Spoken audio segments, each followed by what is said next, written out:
Today on this video we're going to put the evaporator in under the dash, and what I've done so far is pulled the seat out to make it easier.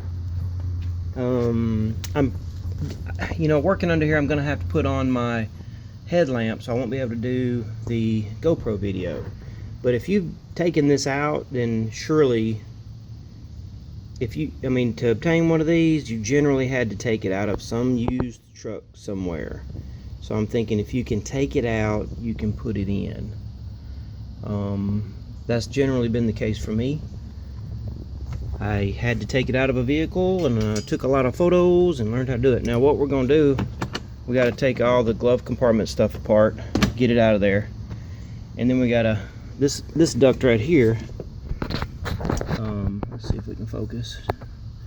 This is just up in there, giving you air from your fan motor to your vents. So it's out.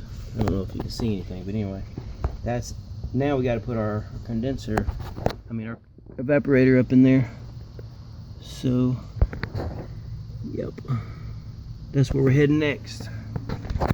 Okay, well, it's installed. It's all in there. Let's get in there. Yeah, that's not much to look at, but it's all in there, ready to go. Got the switch installed. It works. It works, meaning I took a test light and plugged it in outside and pressed the button and turned the fan on, and everything works as it should. Next step is to get the compressor oiled up and mounted, and then run the lines from the evaporator out near where the dryer goes, and put the condenser in, put all the lines together, put the dryer in last, and then pull a vacuum and charge it up. And the condenser is mounted, looking like new, almost new. When you're putting these guys on, be sure, let's see if we can focus,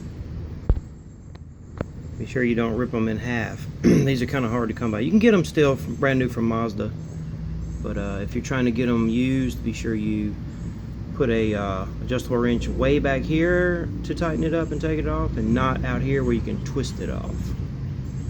Okay, yeah. One more thing down, several more to go. Alright, just mounted the high pressure hose going into the evaporator.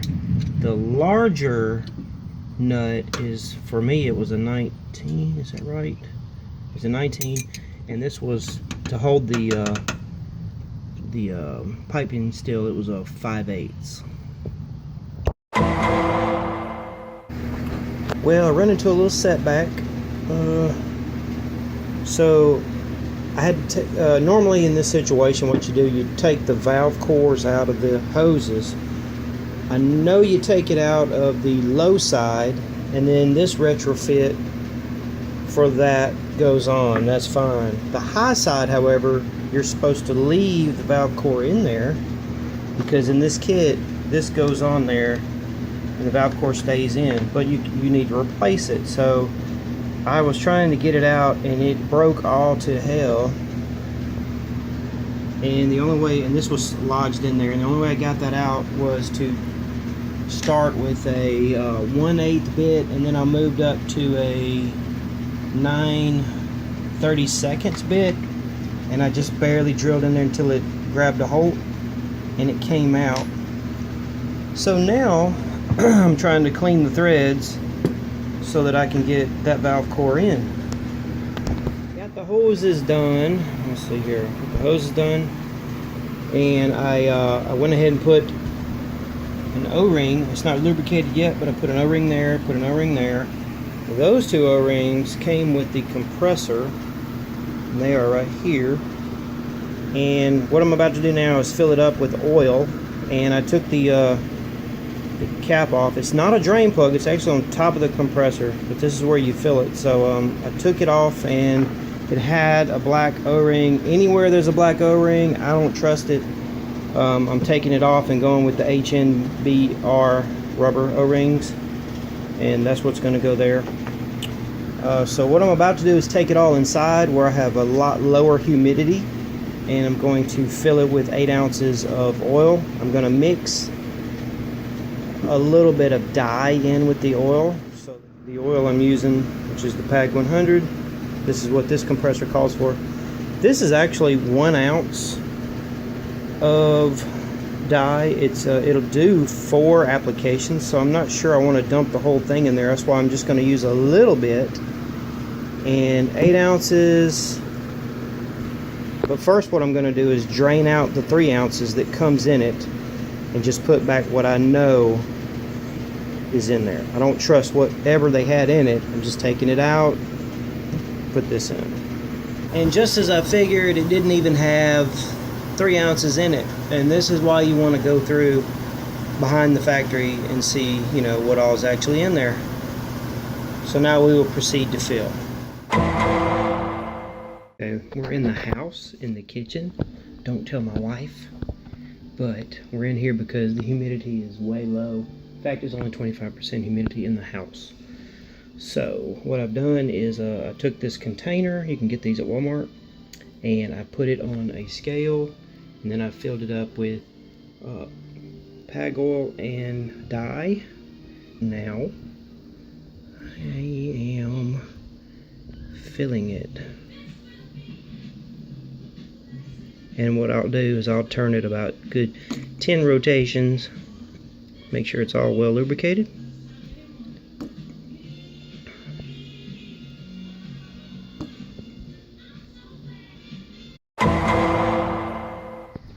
Okay guys, I just had a huge revelation.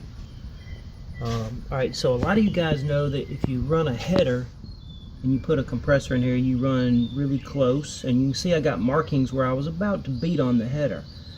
I gave it a small tap and realized that it was going to be pretty hard to bang it in, and then I got to thinking that's not really what I want to do.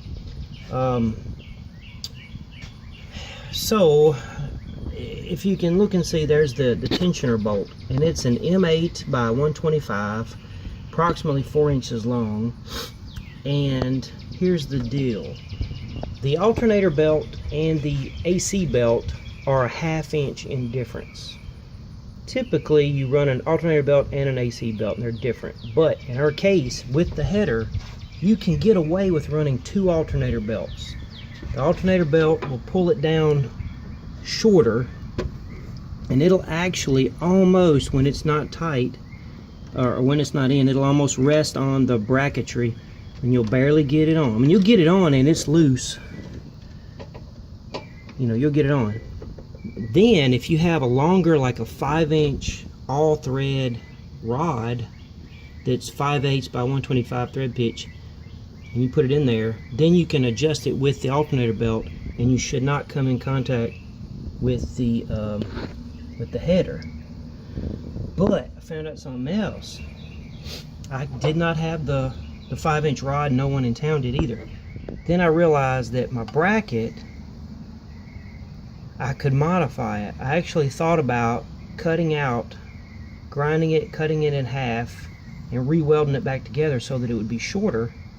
Then I could use my rod. But then I thought of all the accessories I got, and it works on my other truck. So what's going on? Turns out there's 2 kinds of brackets, and that bracket in there that's not painted, I just went and got it to test it. That one is a little bit shorter. It's actually shorter.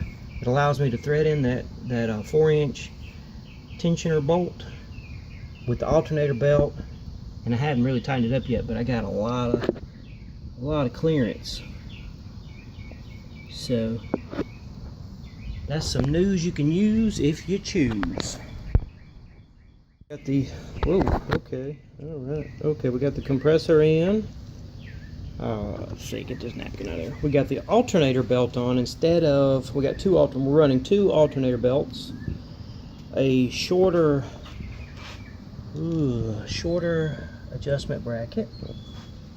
We've got clearance at the, it's all tight, and we got a good 1/4 inch Looks better in person. All on the angle there, but a good bit of clearance on the header. Everything's tight. We've got, let's see here, cables. Let me touch the focus. Everything's in good shape down there. We ran some of that cork tape, the tar tape, for it's sticky and keep everything from rubbing on each other there. Actually, I may do something about that to keep it more secure. Everything's fastened up. We don't have our wire in yet. It runs down through there. Everything's hooked up tight. We're about to pull a vacuum on it. This right here could shake. I may do a little tie strap magic right here to keep it from moving. Alright, let's get the vacuum pump on it, see if it leaks. There we go. A little tie strap magic. Keep it from moving. Wiggling it, it's not moving. Looks like we got plenty of clearance around everything. And I moved the pipe over just a little and snugged it back up. Everything looks good. Let's pull that vacuum. Okay, we just started and we're pulling a good vacuum. Let's see what we got here. About as good as you can get. And we're just gonna let it go for a good 30 minutes and then cut it off. See if we, see if we got a leak. And if we don't have a leak, we'll go ahead and do it for another 3 or 4 hours. Alright, it's been 40 minutes and it's still holding. So I'm gonna go ahead and let it pull a charge or pull a vacuum for about a good hour, maybe 2 hours.